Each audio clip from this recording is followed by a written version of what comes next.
Today, we are diving deep into the mystery, the crime, and the downfall of Timothy Ratliff and Kenny Nguyen in the White Lotus Season 3. This season is packed with tension, scandal, and consequences, and we are breaking it all down for you. But before we begin, make sure to hit that like button, subscribe if you haven't already, and turn on notifications so you never miss an update. Alright, let's get into it. So, who is Timothy Ratliff, and what did he do? Why is his past coming back to haunt him? And how does Kenny Nguyen fit into this whole mess? Buckle up, because this is one wild ride. When we first meet Timothy Ratliff in Season 3, he's on a luxurious wellness retreat at the White Lotus Resort. He's meditating, attending mindfulness seminars, and seemingly living his best life. But there's a shadow looming over him. A journalist from the Wall Street Journal starts asking him questions. Not about his vacation, not about his business empire, but about Kenny Nguyen. Who is Kenny Nguyen? Well, Kenny is an old business associate of Timothy's. They used to be close business partners, in fact. But now Kenny is nowhere to be found. And Timothy? He's looking over his shoulder, worried, anxious, clearly hiding something. In episode 1, we see Timothy brush off the journalist's questions. He claims he hasn't spoken to Kenny in years. But then, episode 2 drops a bombshell. Timothy gets another call this time. It's from a different journalist, someone from the Washington Post. They're also asking about Kenny. Why? Because Kenny's name is all over a financial scandal. At this point, Timothy realizes he can't ignore it anymore. He calls Kenny. But Kenny doesn't pick up. Instead, Timothy leaves a panicked voicemail. Then, finally, Kenny calls back. But it's not the conversation Timothy was hoping for. Kenny isn't just in trouble, he's in serious, life-destroying, FBI raiding trouble. He's calling from a burner phone, he's panicked, he's terrified, and then he says the words that change everything. The FBI took everything. Timothy freezes. His worst fear is now a reality. Kenny's office in Brunei has been raided. The FBI has all his files, his emails, his financial records. And that means they also have evidence of Timothy's involvement in Sho-Kel. What is Sho-Kel? Sho-Kel is the fund that Timothy and Kenny set up years ago. On the surface, it was supposed to be an investment firm. But in reality, it was a money laundering and bribery scheme, one that had deep connections to the Brunei government. Now, let's pause for a second and really think about what this means. We're not talking about a little accounting mistake. This is serious, high-level financial crime, the kind that puts people in prison for decades. When Timothy hears the words FBI took everything, he knows he's done for. And then Kenny drops another bombshell. One of my employees ratted me out. That's how this all started. Timothy's mind is racing. He had always told himself this could never happen. They had covered their tracks.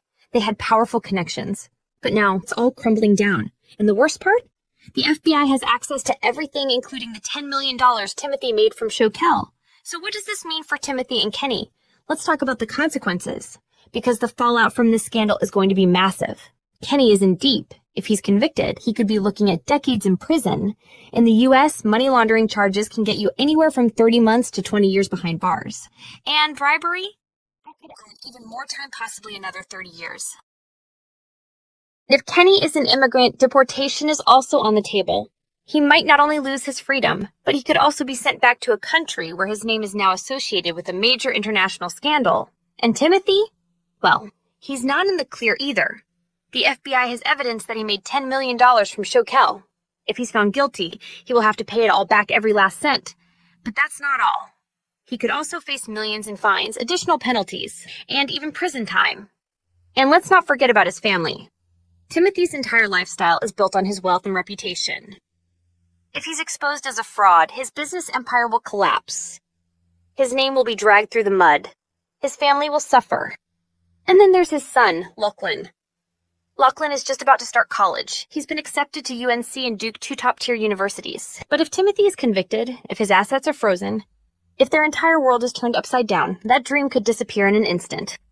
This isn't just a legal issue. This is the destruction of everything Timothy built. His wealth, his career, his family's future. All of it gone. And the worst part? There's no escaping it. No amount of money can make this go away. No lawyer can undo what's been done. Timothy Ratliff is about to face the full weight of the law. And the walls are closing in fast. But here's the thing, Timothy isn't the type to go down without a fight.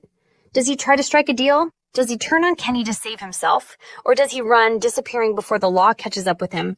And what about Kenny? Will he become an informant? Will he try to flee the country? White Lotus Season 3 is setting up a dramatic, high-stakes storyline that's going to keep us all on the edge of our seats. And we are here for every moment of it. So, what do you think? Will Timothy and Kenny end up behind bars? Or will they find a way to escape justice? Drop your theories in the comments below. And don't forget, if you loved this breakdown, make sure to subscribe and hit that notification bell so you never miss an update. Thanks for watching, and I'll see you in the next one. But before we go, let's consider one more twist. What if Timothy has one last trick up his sleeve? Could he have stashed money offshore? Could he have another powerful connection that might pull some strings? Or is it already too late? Let me know your theories below, and stay tuned for more updates as the White Lotus Season 3 unfolds.